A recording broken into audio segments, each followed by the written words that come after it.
Ever wondered how a four-pole farata fan motor is wound? Well, today we delve into the fascinating process of winding such a motor, known for its robust performance and high velocity.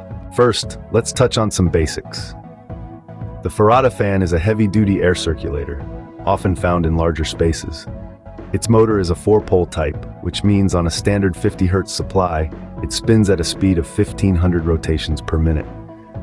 Most farata fans are single-phase, meaning their winding can be a bit simpler than their three-phase counterparts.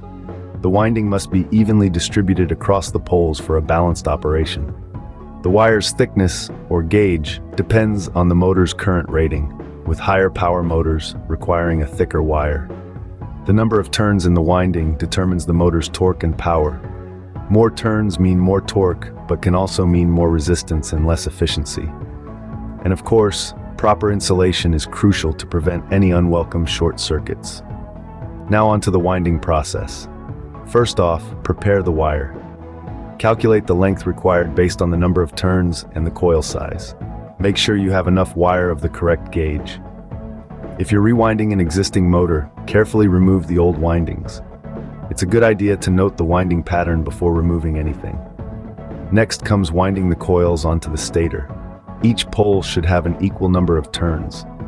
In a four-pole motor, you'll typically find two pairs of opposite poles with identical winding patterns. This creates a balanced magnetic field. Once the windings are in place, secure them using insulating tape or varnish. This prevents any movement or short-circuiting. Now consult the motor's wiring diagram to connect the windings correctly. In a single-phase motor, you might also have to connect a capacitor for that all-important starting torque. Finally, it's time for testing. Once the motor is reassembled, test it with a multimeter for continuity and insulation before going full steam ahead with operation. Remember, winding a motor requires precision and a solid understanding of electromagnetic principles. If you're not experienced, it might be safer and more efficient to consult with or hire a professional. In summary, winding a four-pole farata fan motor involves preparing and winding the wire, securing the windings, making the right connections, and testing the motor.